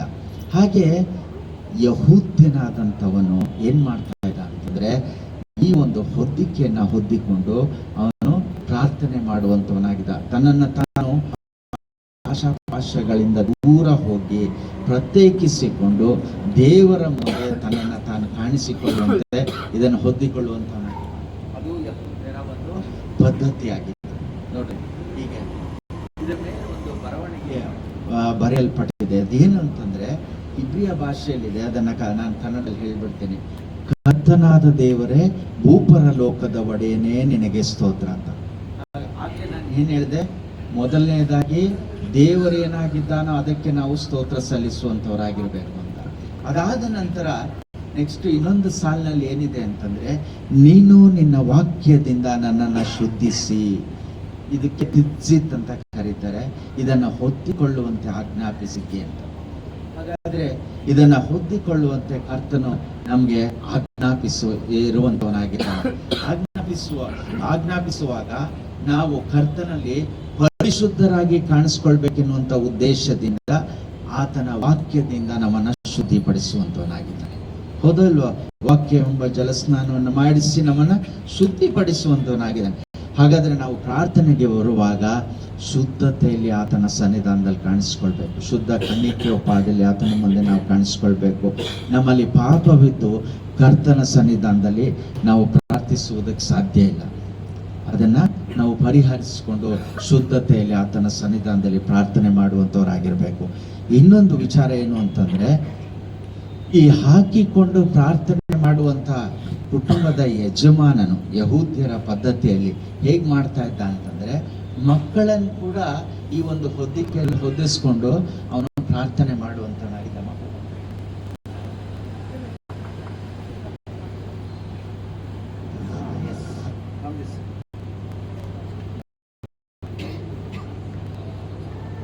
ನೋಡಿ, ಮಕ್ಕಳನ್ನ ಹೊದಿಸ್ಕೊಂಡು ಅವನು ಪ್ರಾರ್ಥನೆ ಮಾಡುವಂತವನಾಗಿದ್ದ. ಯಾಕಂತಂದ್ರೆ ಪ್ರಾರ್ಥನೆ ಮಾಡುವಾಗ ನಾವು ಸ್ವಾರ್ಥಿಗಳಾಗಿರದೆ ನಮ್ಮ ಮಕ್ಕಳಿಗೂ ಸಹ ನಾವು ಪ್ರಾರ್ಥನೆಯನ್ನು ಹೇಳಿಕೊಡುವಂತರಾಗಿರ್ಬೇಕು.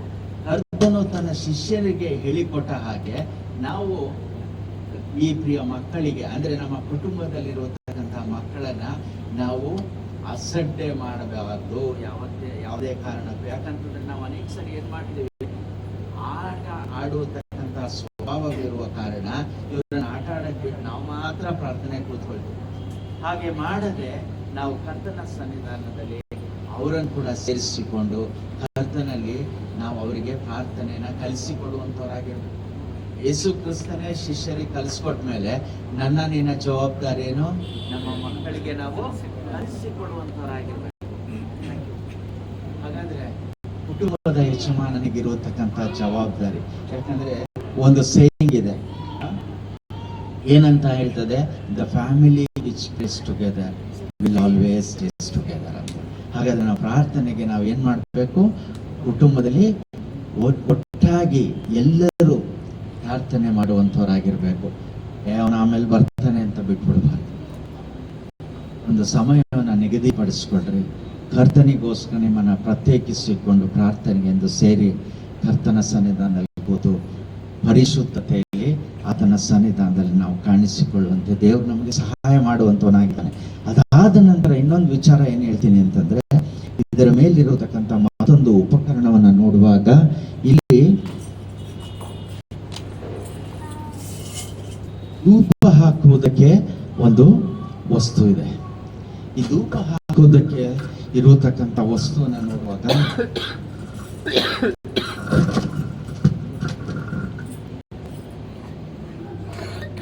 ಧೂಪಾರತಿ ಇದು. ಈ ಧೂಪವೇದಿಯ ಬಳಿಯಲ್ಲಿ ಧೂಪಾರತಿ ಹಾಕುವಂಥದ್ದು ಯಾಜಕನ ಒಂದು ಕೆಲಸವಾಗಿತ್ತು.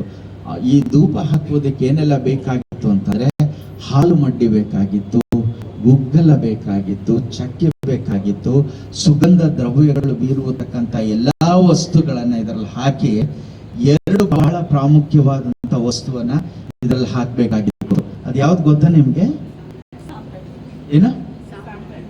ಸಾಂಬ್ರಾಣಿ. ಅದು ಕರೆಕ್ಟ್. ಎರಡನೇದು ಬೆಂಕಿ ಬೇಕ್ರಿ. ಅಂತವ್ರಿಬ್ರು ಕರೆಕ್ಟ್ ಅಲ್ವಾ? ಬೆಂಕಿ ಬೇಕು. ಸರಿ, ಆ ಬೆಂಕಿ ಎಲ್ಲಿಂದ ತರಬೇಕು ನಾವು? ಯಜ್ಞವೇದಿಯಲ್ಲಿ ಇರತಕ್ಕಂತ ಆ ಬೆಂಕಿಯನ್ನ ನಾವು ಬೆಂಕಿಯಲ್ಲಿ ಅಲ್ಲಿ ಇರತಕ್ಕಂಥ ಕೆಂಡವನ್ನ ತಂದು ಇದರಲ್ಲಿ ಹಾಕಬೇಕಾಗಿತ್ತು. ಯಾಕೆ ಅಲ್ಲಿಂದ ನೀವು ತರಬೇಕಾಗಿತ್ತು ಅನ್ನೋದಕ್ಕೆ ಕಾರಣ ಒಂದಿದೆ. ಯಾಕಂತಂದ್ರೆ ಹಳೆ ಒಡಂಬಡಿಕೆಯಲ್ಲಿ ಆರೋನನ ಮಕ್ಕಳಾದಂಥ ನಾದಾಬ್ ಮತ್ತು ಅಬಿಹು ಎನ್ನುವಂಥವ್ರು ಏನ್ ಮಾಡಿದ್ರು ಗೊತ್ತಾ? ಸ್ವತಃ ತಾವೇ ಬೆಂಕಿಯನ್ನು ಹಾಕ್ಲಿಕ್ಕೆ ಹೋದ್ರು. ನನ್ಗನ್ಸುತ್ತೆ ಅವರು ಬೇರೆ ಅಭ್ಯಾಸದಲ್ಲಿ ಇದ್ರು ಏನೋ, ಇಮಿಡಿಯೇಟ್ ಆಗಿ ಬೆಂಕಿ ಹಚ್ಚಲಿಕ್ಕೆ ರೆಡಿ ಆಗ್ಬಿಟ್ರು ಅವರು. ಹಾಗೆ ನಾವು ಯಾರು ಇಲ್ಲ ಅಂತ ಅನ್ಕೊಳ್ತೀನಿ. ಸರಿ ಇರ್ಲಿ. ಬೆಂಕಿ ಅವನು ಹಾಕಿದ ಕಾರಣ ಅವರು ಅಲ್ಲಿಯೇ ಮರಣ ಶಿಕ್ಷೆ ಆಯಿತು. ದೇವರ ಆಜ್ಞೆಗೆ ಅವಿಧೇಯರಾಗಿದ್ದ ಕಾರಣ ಅವರು ಮರಣವನ್ನು ಹೊಂದ್ಬಿಟ್ರು. ಪಾಪ ಕೊಡುವ ಸಂಬಳ ಮರಣ. ದೇವರ ಆಜ್ಞೆ ಮೀರಿದ್ರೇನೆ ಪಾಪ ಅಲ್ವಾ? ಪಾಪ ಕೊಡುವ ಸಂಬಳ ಮರಣ. ಹಾಗಾದ್ರೆ ಕರ್ತನ ಸನ್ನಿಧಾನದಲ್ಲಿ ಬರುವಂತ ನಾವು ವಿಧೇಯರಾಗಿ ಆತನ ಮುಂದೆ ಕಾಣಿಸಿಕೊಳ್ಬೇಕು. ದೇವರು ವಿಧೇಯತ್ವಕ್ಕೆ ಮೆಚ್ಚುವಂತವನಾಗಿದ್ದಾನೆ ಹೊರತು ಯಜ್ಞ ಹೋಮಗಳಿಗಲ್ಲ. ಹಾಗಾದ್ರೆ ಕರ್ತನ ಸನ್ನಿಧಾನದಲ್ಲಿ ಕರ್ತನ ಏನಾಗಿದ್ದಾನೋ ಅದಕ್ಕೆ ಸ್ತೋತ್ರ ಸಲ್ಲಿಸಬೇಕು. ಎರಡನೇದಾಗಿ ಪರಿಶುದ್ಧತೆಯಲ್ಲಿ ಆತನ ಸನ್ನಿಧಾನದಲ್ಲಿ ಕಾಣಿಸ್ಕೊಳ್ಬೇಕು. ಮತ್ತೆ ವಿಧೇಯರಾಗಿ ಆತನ ಸನ್ನಿಧಿಯಲ್ಲಿ ಬರುವಂತರಾಗಿರ್ಬೇಕು. ಇನ್ನೊಂದೇನು ಅಂತಂದ್ರೆ, ನಾವು ಯೇಸು ಕ್ರಿಸ್ತನು ಮಾಡತಕ್ಕಂಥ ಪ್ರಾರ್ಥನೆಯ ವಿಧಾನವನ್ನ ಯೋಹಾನ್ ಸುವಾರ್ತೆ 17ನೇ ಅಧ್ಯಾಯದಲ್ಲಿ 1-26 ವಚನಗಳನ್ನು ಓದುವಾಗ ನಮ್ಗೆ ಗೊತ್ತಾಗ್ತದೆ. ಇದರಲ್ಲಿ ಇನ್ನೊಂದು ವಿಷಯದ ನಾನು ತಿಳಿಸ್ತೀನಿ ಈಗ. 1-26 ವಚನವನ್ನು ಓದುವಾಗ ಎಷ್ಟು ಚೆನ್ನಾಗಿ ಪ್ರಾರ್ಥನೆ ಮಾಡ್ತಾನೆ. ನಿಮಗೆ ಯಾರಿಗಾದರೂ ಒಳ್ಳೆ ಒಂದು ಅತ್ಯುತ್ತಮವಾದಂಥ ಗಿಫ್ಟ್ ಅನ್ನು ಕೊಟ್ಬಿಟ್ರೆ ನೀವು ಬೇರೆ ಯಾರಿಗಾದ್ರೂ ಶೇರ್ ಮಾಡ್ಲಿಕ್ಕೆ ಇಷ್ಟಪಡ್ತೀರಾ ಅಂತ? ಎಷ್ಟು ಸ್ವಾರ್ಥಿಗಳಾಗಾದ್ರೆ ನಾವು ಅಲ್ವಾ? ಹಾಗಾದ್ರೆ ನಾವು ಸ್ವಾರ್ಥಿಗಳಾಗಿರದಂತೆ ಯೇಸು ಕ್ರಿಸ್ತನು ಎಂಥ ಒಂದು ಮಾದರಿಯ ಪ್ರಾರ್ಥನೆಯನ್ನು ಮಾಡಿದ್ದಾನೆ ಅಂತಂದ್ರೆ, ತಂದೆಯೇ ಇವರೆಲ್ಲರನ್ನ ನೀನು ನನಗೆ ಕೊಟ್ಟಿದ್ಯಲ್ಲಪ್ಪ, ನಾನು ಏನ್ ಕೇಳ್ಕೊಳ್ತಾ ಇದ್ದೇನೆ ನಿನ್ನ ಹತ್ರ ಅಂದ್ರೆ, ನೀನು ಕೊಟ್ಟ ಮಹಿಮೆಯನ್ನ ನಾನು ಇವರಿಗೂ ಕೊಡಬೇಕೆನ್ನುವತಕ್ಕಂಥ ಉದ್ದೇಶವನ್ನು. ಎಷ್ಟು ಒಳ್ಳೆಯ ಉದಾರತೆಯನ್ನ ಯೇಸು ಕ್ರಿಸ್ತನಲ್ಲಿ ನಾವು ನೋಡ್ತೇವೆ. ನಾವು ಕೊಡ್ಲಿಕ್ಕೆ ಎಷ್ಟು ಕಷ್ಟಪಡ್ತೇವೆ, even for that offering also sometimes. What you say? ಹೌದಾ ಇಲ್ಲೋ? ಯಾವ ಜೋಬಲ್ಲಿ ಎಷ್ಟಿದೆ ಅಂತ ಗೊತ್ತಿರುತ್ತೆ ನಮಗೆ ಅಲ್ವಾ? ಆಮೇಲೆ ಯಾವ್ದು ಹರಿದ ನೋಟು ಅಂತಲೂ ಗೊತ್ತಿರುತ್ತೆ ನೆಕ್ಸ್ಟ್ ಸರಿ. ಅಂದರೆ ಬ್ಲೇಮ್ ಮಾಡ್ತಾ ಇಲ್ಲ, ಇದನ್ನು ನಾನು ಅನುಭವದಿಂದ ಹೇಳ್ತಾ ಇದ್ದೀನಿ. ಹಾಗಾದರೆ ನಾವು ಕರ್ತನ ಸನ್ನಿಧಾನದಲ್ಲಿ ವಿಧೇಯರಾಗಿ ಆತನ ಮುಂದೆ ಕಾಣಿಸಿಕೊಳ್ಳುವಂಥವರಾಗಿರ್ಬೇಕು. ಇದು ಮತ್ತೊಂದು ವಿಚಾರ. ಇನ್ನೊಂದು, ಈ ಒಂದು ಹೊದ್ದಿಕೆಯನ್ನು ಹೊದ್ಕೊಳ್ಳುವಾಗ ನೀವೇನು ಇದರಲ್ಲಿ ಅಬ್ಸರ್ವ್ ಮಾಡಿದ್ರಿ ಅಂತ? ಏನು ಅಬ್ಸರ್ವ್ ಮಾಡಿದ್ರಿ? ಗೊಂಡೆ ಇದೆ ರೀ, ಉಡುಪಿನ ಗೊಂಡೆ. ಈ ಉಡುಪಿನ ಗೊಂಡೆ ಅಂತ ನೋಡುವಾಗ ನಮ್ಗೆ ಇಮಿಡಿಯೇಟ್ ಆಗಿ ನಮ್ಮ ಯೋಚನೆ ರಕ್ತ ಕುಸುಮ ರೋಗಿಯ ಬಳಿಗೆ ಹೋಗ್ತದೆ. ಆದ್ರೆ ಒಂದು ವಿಚಾರ ನಿಮ್ಗೆ ಏನ್ ಹೇಳ್ತೀನಿ ಅಂತಂದ್ರೆ, ನಾವು ಆಜ್ಞೆಗಳನ್ನು ಸರಿಯಾದ ರೀತಿಯಲ್ಲಿ ಪರಿಪಾಲಿಸದೇ ಇರುವ ಕಾರಣ ಯೇಸು ಸ್ವಾಮಿಯು ಧರ್ಮಶಾಸ್ತ್ರಾಧೀನನಾಗಿ ಈ ಲೋಕಕ್ಕೆ ಬಂದಿದ್ದಾನೆ ಅಲ್ವಾ? ಧರ್ಮಶಾಸ್ತ್ರ. ಹಾಗಾದ್ರೆ ಆ ಧರ್ಮಶಾಸ್ತ್ರದಲ್ಲಿ ಎಷ್ಟು ಆಜ್ಞೆಗಳಿತ್ತು? 10 ಆಜ್ಞೆಗಳಿತ್ತಲ್ವಾ? ಆದರೆ ಆದಿಕಾಂಡದಿಂದ ನೀವು ಧರ್ಮೋಪದೇಶ ಕಾಂಡದವರೆಗೂ ಓದುವಾಗ ನಮಗೆ 613 ಆಜ್ಞೆಗಳುಂಟು. ಡೂಸ್ ಅಂಡ್ ಡೋಂಟ್ಸ್ ಎಲ್ಲ ಇದೆ ಅದರಲ್ಲಿ. ಅದೆಲ್ಲವನ್ನ ಯೇಸು ಕ್ರಿಸ್ತನು ಕೈಗೊಂಡಿದ್ದಂಥವನಾಗಿದ್ದಾನೆ. ಅವನು ಹಾದು ಹೋಗತಕ್ಕಂಥ ಸಮಯದಲ್ಲಿ ರಕ್ತ ಕುಸುಮ ರೋಗಿಯು ಏನ್ ಮಾಡಿದ್ಲು?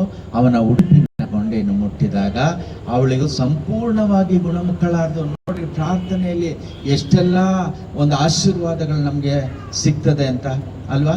ಹಾಗಾದ್ರೆ ಪ್ರಾರ್ಥನೆಯಲ್ಲಿ ಅವಳಿಗೆ ಹೇಗೆ ಬಂದ್ಲು ಅಂತಂದ್ರೆ ನಂಬಿಕೆಯಿಂದ ಕರ್ತನ ಸನ್ನಿಧಾನಕ್ಕೆ. ಹಾಗಾದ್ರೆ ನಾವು ಹೇಗೆ ಬರಬೇಕು ಪ್ರಾರ್ಥನೆಯಲ್ಲಿ? ನಂಬಿಕೆಯುಳ್ಳವರಾಗಿ ಕರ್ತನ ಸನ್ನಿಧಾನದಲ್ಲಿ ಕಾಣಿಸ್ಕೊಳ್ಬೇಕು. ನೀತಿವಂತರಾಗಿ ಕರ್ತನ ಸನ್ನಿಧಾನದಲ್ಲಿ ನಾವು ಕಾಣಿಸ್ಕೊಳ್ಬೇಕು. ಯಾಕಂದ್ರೆ ನೀತಿವಂತನ ಅತ್ಯಾಸಕ್ತಿಯುಳ್ಳ ಪ್ರಾರ್ಥನೆ ಅದು ಬಹುಬಲವಾಗಿದೆ ಎಂದು ಯಾಕೋಬನ ಪತ್ರಿಕೆ 5ನೇ ಅಧ್ಯಾಯದಲ್ಲಿ ಅದು ತಿಳಿಸುವಂಥದ್ದಾಗಿದೆ. ನಿಮ್ಮಲ್ಲಿ ಯಾರಿಗಾದರೂ ರೋಗ ಇದೆಯಾ? ನೀವೇನ್ ಮಾಡಬೇಕು? ಸಭಾ ಹಿರಿಯರನ್ನ ಕಳಿಸ್ರಿ. ನಿಮ್ಮ ಪಾಪವನ್ನ ಒಬ್ಬರಿಗೂ ಮಾಡಿಕೊಂಡು ನೀವು ಪ್ರಾರ್ಥಿಸುವಾಗ ನಿಮ್ಮ ರೋಗವು ವಾಸಿ ಆಗ್ತದೆ ಅಂತ ಹೇಳ್ತದೆ. ಹಾಗಾದ್ರೆ ಪ್ರಾರ್ಥನೆ ಬಹಳ ಪ್ರಾಮುಖ್ಯವಾದಂಥದ್ದು. ಎಷ್ಟೊಂದು ಸಂಗತಿ ನೋಡಿದ್ವಿ, ಆಗ್ಲೇ ಮರ್ತೋದಂಗೆ ದಯಮಾಡಿ ಹೋಗ್ಬೇಡ್ರಿ. ಈಗಲೂ ಕೂಡ ನಿಮ್ಮಲ್ಲಿ ಜ್ಞಾಪಕ ಇಟ್ಕೊಂಡು ಆ ಪ್ರಾರ್ಥನೆಯನ್ನು ಪರಿಪಾಲಿಸುತ್ತಾ ಅಭ್ಯಾಸಿಸ್ರಿ ಅಂತ ನಾನು ನಿಮ್ಮಲ್ಲಿ ಕೇಳ್ಕೊಳ್ತೇನೆ. ವಿಧೇಯತೆ ಇದೆ, ಪರಿಶುದ್ಧತೆ ಇದೆ. ಆತನ ಏನಾಗಿದ್ದಾನೋ ಅದಕ್ಕೆಲ್ಲ ನಾವು ಸ್ತೋತ್ರ ಸಲ್ಲಿಸುವಂತರಾಗಿರ್ಬೇಕು, ನಂಬಿಕೆಯಲ್ಲಿ ಬರಬೇಕು. ಆಮೇಲೆ ಅದಾದ ನಂತರ ಇಲ್ಲಿ ಧೂಪವೇದಿ ಇದೆಯಲ್ಲ, ಒಳಗಡೆ ಮಂಜೂಷದ ಒಡಂಬಡಿಕೆಯ ಪೆಟ್ಟಿಗೆ ಇದೆ. ಅದ್ರ ಎದುರುಗಡೆನೆ ಈ ಒಂದು ಧೂಪವೇದಿ ಇಡಲ್ಪಡಬೇಕು ಯಾವಾಗ್ಲೂ, ಅದರ ಎದುರುಗಡೆ. ಆದ್ರೆ ಇವೆರಡನ್ನು ವಿಭಾಗಿಸುವಂಥದ್ದು ಯಾವುದು ಅಂತಂದ್ರೆ ಈ ತೆರೆ. ನಾವು ನೀನು ಯಾರು ಹೋಗುವಂತಿರ್ಲಿಲ್ಲ ಒಳಗಡೆ ದೇವರನ್ನ ಆರಾಧನೆ ಮಾಡುವುದಕ್ಕೋಸ್ಕರ. ಅಷ್ಟು ಪರಿಶುದ್ಧತೆಯಲ್ಲಿ ಒಳಗಡೆ ಹೋಗ್ಬೇಕು ಅಂದ್ರೆ ವರ್ಷಕ್ಕೊಮ್ಮೆ ಮಹಾಯಾಜಕನು ಮಾತ್ರ ಒಳಗಡೆ ಹೋಗಿ ಆರಾಧನೆ ಮಾಡಿ ಬರುವಂತವನಾಗಿದ್ದ. ಅವನೇನ್ ಮಾಡ್ತಾ ಇದ್ದ ಅಂತಂದ್ರೆ ಯಜ್ಞ ವೇದಿಯಲ್ಲಿ ಒಂದು ಬೋಗುಣಿಯಲ್ಲಿ ಸುರಿಸಲ್ಪಟ್ಟಂತ ರಕ್ತವನ್ನ ತೆಗೆದುಕೊಂಡು ಎಲ್ಲಾ ವಸ್ತುಗಳನ್ನ ಚಿಮುಕಿಸಿ ಶುದ್ಧಪಡಿಸುತ್ತಾ ಒಳಗಡೆ ಹೋಗಿ ದೇವರನ್ನ ಆರಾಧನೆ ಮಾಡಿಕೊಂಡು ಬರುವಂತವನಾಗಿದ್ದ. ಆದ್ರೆ ಅವನು ಒಳಗಡೆ ಹೋಗಿರುವಾಗ ಅವನ ಒಂದು ಸೊಂಟಕ್ಕೆ ಬೆಲ್ಟ್ ಅನ್ನು ಕಟ್ತಾ ಇದ್ರು, ಬೆಲ್ಸ್ ಇರ್ತಾ ಇತ್ತು. ಯಾಕಂದ್ರೆ ನೀವು ಯಾರು ಒಳಗಡೆ ಹೋಗುವಂತಿರ್ಲಿಲ್ವಲ್ಲ. ಅವನೇನಾದ್ರೂ ಪರಿಶುದ್ಧತೆ ಇಲ್ಲದೆ ಇದ್ರೆ ಅಥವಾ ದೇವರ ಮುಂದೆ ಅವನು ಪಾಪಿಯಾಗಿ ಕಂಡು ಬಂದಲ್ಲಿ ಅವನಿಗೂ ಸಹ ಅಲ್ಲಿ ಮರಣ ಶಿಕ್ಷೆ ಆಗ್ತಾ ಇತ್ತು.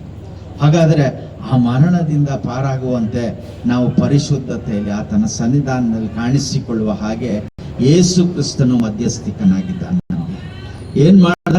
ಆ ಶಿಲುಬೆಯಲ್ಲಿ ಅವನು ತನ್ನ ಪ್ರಾಣವನ್ನ ಕೊಡುವಂತಹ ಸಮಯದಲ್ಲಿ ಎಲ್ಲಾ ತೀರಿತೆಂದು ಹೇಳಿ ತಂದೆಯಾದ ದೇವರಿಗೆ ತನ್ನ ಆತ್ಮವನ್ನು ಒಪ್ಪಿಸಿಕೊಡುವತಕ್ಕಂತಹ ಸಮಯದಲ್ಲಿ ಏನಾಯ್ತು ಅಂತಂದ್ರೆ ದೇವಾಲಯದಲ್ಲಿ ದೇಹವೆಂಬ ತೆರೆ ಮೇಲಿಂದ ಕೆಳಗಡೆ ಹರಿಯಲ್ಪಡ್ತು. ನಾನು ನೀನು ವೈಯಕ್ತಿಕರನ್ನು ಆರಾಧಿಸುವಂತೆ ಈ ತೆರೆಯು ಹರಿಯಲ್ಪಟ್ಟಿತ್ತು. ಹಾಗಾದ್ರೆ ಒಳಗಡೆ ಹೋಗುವಂತೆ ತೆರೆ ಹರಿಯಲ್ಪಟ್ಟಿದೆ. ಈಗ ನಾವೇನ್ ಮಾಡ್ಬೇಕು?